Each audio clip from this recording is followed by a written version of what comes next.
다 함께 신앙 고백하시겠습니다. 나는 전능하신 아버지 하나님 천지의 창조주를 믿습니다. 나는 그의 유일하신 아들 우리 주 예수 그리스도를 믿습니다. 그는 성령으로 잉태되어 동정녀 마리아에게서 나시고 본디오 빌라도에게 고난을 받아 십자가에 못 박혀 죽으시고 장사된 지 사흘 만에 죽은 자 가운데서 다시 살아나셨으며 하늘에 오르시어 전능하신 아버지 하나님 우편에 앉아 계시다가 거기로부터 살아있는 자와 죽은 자를 심판하러 오십니다. 나는 성령을 믿으며 거룩한 공교회와 성도의 교제와 죄를 용서받는 것과 몸의 부활과 영생을 믿습니다. 아멘. 찬송가 323장입니다.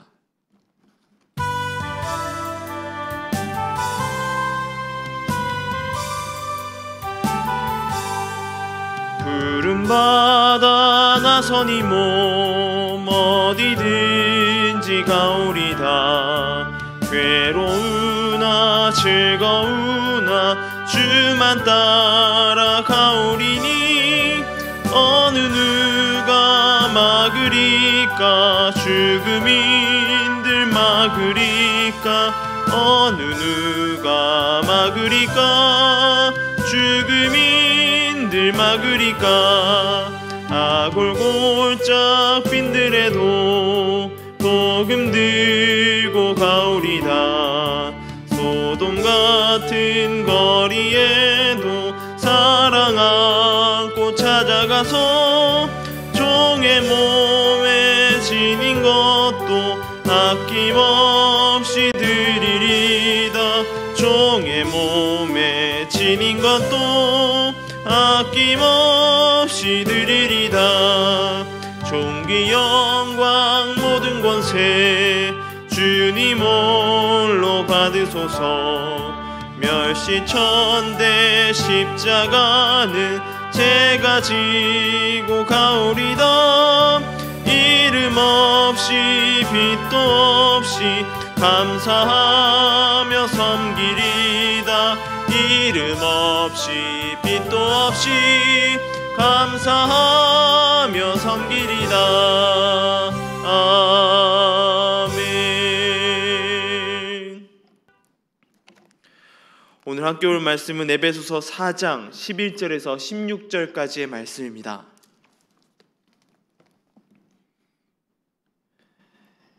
에베소서 4장 11절에서 16절까지의 말씀을 제가 봉독해 드리겠습니다.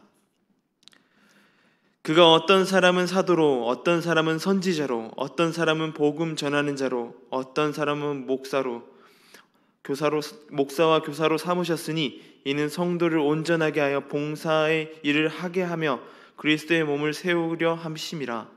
우리가 다 하나님의 아들을 믿는 것과 아는 일에 하나가 되어 온전한 사람을 이루어 그리스도의 장성한 분량에 충만한 데까지 이르니 이는 우리가 이제부터 어린아이가 되지 아니하여 사람의 속임수와 간사한 유혹에 빠져 온갖 교훈의 풍조에 밀려 요동하지 않게 하려 함이라.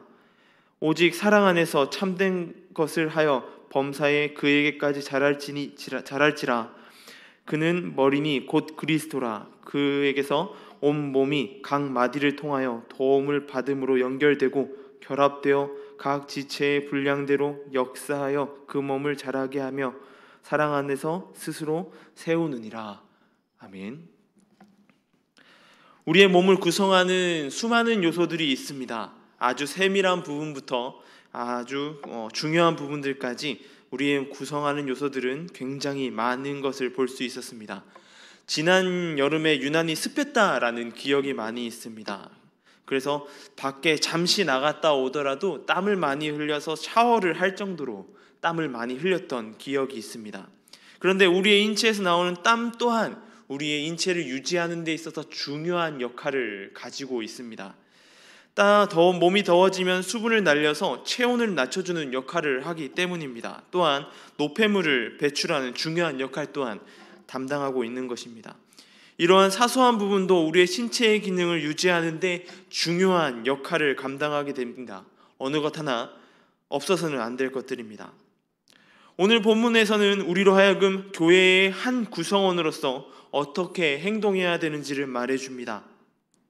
그 첫 번째는 맡은 자리에서 우리가 각자 맡은 그 역할을 잘 감당해야 함을 말해주고 있습니다.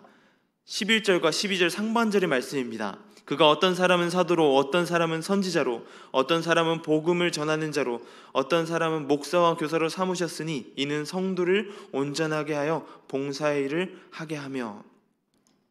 에베소 교회에는 수많은 사람이 필요했던 교회였던 것 같습니다. 어떤 이는 복음의 불모지의 최전선에서 교회를 개척하여 세워가는 사도의 역할을 감당하는 사람, 교회의 성도가 살아가는 삶 속에서 하나님의 말씀을 증언하여 깨닫게 하는 선지자로서의 말씀을 전하는 사람의 역할이 있었습니다. 그리고 어떤 사람은 복음을 널리 전파해 나가는 전도자의 역할로 성도를 이끌어가는 목양을 하는 목회자의 역할, 그리고 아이들을 가르치는 교사의 역할을 감당하는 사람들이 있었습니다. 이외에도 많은 부분들에서 교회의 역할을 담당하고 교회를 섬기고 교회를 만들어 갑니다. 사도 바울이 이야기하는 것은 교회, 신앙 공동체에서 누구 한 사람에 의해서 만들어지는 것이 아니라 많은 사람이 모여서 공동체를 이루어서 이끌고 나가야 함을 말해주고 있습니다. 그리고 하나님께서는 교회의 구성원들의 각자의 은사를 주심으로 그리스도의 몸된 교회를 만들어 가야 한다라는 것을 볼 수 있습니다. 앞에서 말한 사도, 선지자, 전도자, 목회자, 교사를 본다면 어느 것 하나 은사 없이는 하기 힘든 일들입니다. 여기서 나오지 않더라도 교회 안에서 많은 역할의 사역들을 보게 되면 그 어느 것 하나 그냥 할 수 있는 것은 존재하지 않습니다. 음식을 만드는 것도 그 음식을 잘 만드는 은사가 필요합니다. 섬김의 자리에서 누군가를 섬기는 자리도 마찬가지입니다. 어느 것 하나 아무 것 없이는 할 수 없는 것들입니다. 그 모든 것들이 하나님께서 나에게 주시는 은사고 은혜다라는 사실을 기억하고 나아가야 합니다. 그래서 교회에서 하는 어떠한 일도 사소한 일이 없고 세상을 살아가면서 하게 되는 어떤 일이든 다 그리스도의 은사 그리고 은혜가 필요한 것입니다. 두 번째로 이야기하는 것은 그리스도의 장성한 분량이 충만한 데까지 이르러야 한다라고 말합니다. 13절의 말씀입니다. 우리가 다 하나님의 아들을 믿는 것과 아는 일에 하나가 되어 온전한 사람을 이루어 그리스도의 장성한 분량이 충만한 데까지 이르리니. 사도 바울은 에베소 교회 교인들에게 하나님께서 각자 그들에게 그 직분, 그 자리를 맡긴 이유에 대해서 이야기하는 그 이유가 다름 아닌 그리스도의 장성한 분량에 이르기까지 자라야 한다라고 하는 것을 말하고 있습니다. 그리스도의 장성한 분량이 충만한 데까지를 다른 버전의 성경으로 보게 된다면 그리스도의 충만함에 귀속되는 성숙함의 분량에까지라고 번역하기도 하였습니다.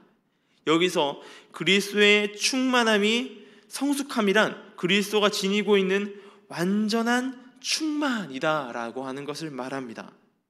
이는 다른 것이 아니라 그리스도 그 자체가, 예수 그리스도 그 자체가 되어야 함을 이야기하고 있습니다.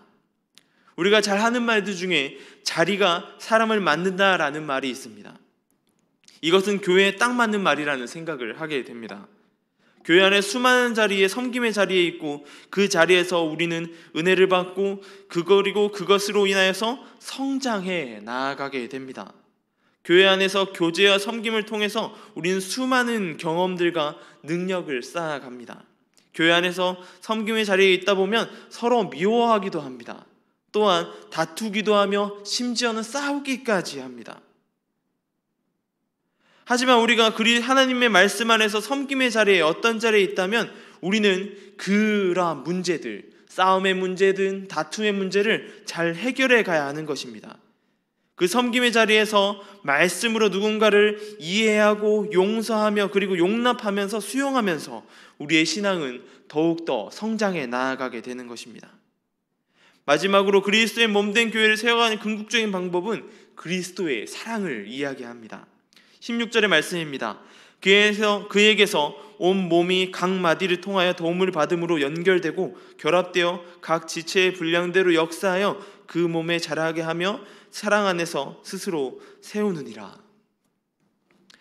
사도 바울은 그리스도인이 교회 안에 생활을 각 마디 지체라고 표현하고 있습니다.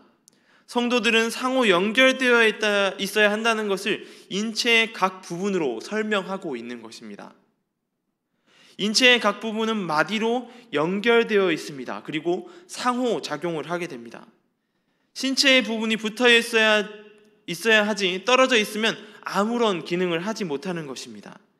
그 마디는 서로 도움을 받아야 하는 것입니다. 그리고 연결되어 있어야 합니다. 또한 그 역할을 잘 감당해야 합니다. 이 어느 하나 잘 되지 않는다면 무언가 문제가 생기고 탈이 생기게 되는 것입니다. 교회 안에서 서로의 역할의 중요함을 이야기해 줍니다. 우리는 그리스도를 머리로 하고 있어야 합니다. 하지만 그것만으로는 충분하지 않습니다. 그리스도를 머리로만 하고 살아간다면 우리는 교회라는 공동체, 신앙 공동체가 필요하지 않을 것입니다. 요즘은 시대가 너무 잘 돼 있어서 스마트폰을 켜면 설교를 들을 수 있습니다. 언제 어느 때든 말씀을 볼 수 있는 시대가 되었다라는 것입니다. 우리가 코로나 때문에 이렇게 영상으로 예배를 드리고 있는 것 또한 그것에 덕을 보는 게 아닌가라는 생각을 하게 됩니다. 하지만 오늘 이야기해 주는 것은 하나님과의 관계뿐만 아니라 우리 옆에 있는 지체들과의 관계 또한 이야기해 주고 있습니다. 이 코로나 사태가 생기면서 가장 마음 아픈 현실이 그것입니다. 성도와 교제할 수 없다. 옆에 있는 누군가와 나의 신앙에 대해서 이야기할 수 없다라는 것입니다. 우리가 이럴 때에 더욱 성도들과 교제를 친밀히 해야 될 줄로 믿습니다. 우리가 교제하는 것은 다만 얼굴과 얼굴을 대면하는 것이 아니라 다양한 방법이 있기 때문입니다.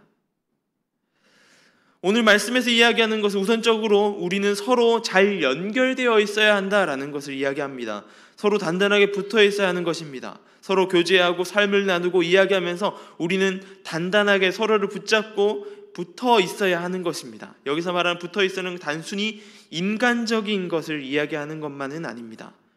우리는 인간적인 교제뿐만 아니라 그리스도 안에서 또한 잘 붙어 있어야 하는 것입니다. 그것이 바로 서로를 위해 중보하고 기도하는 것입니다.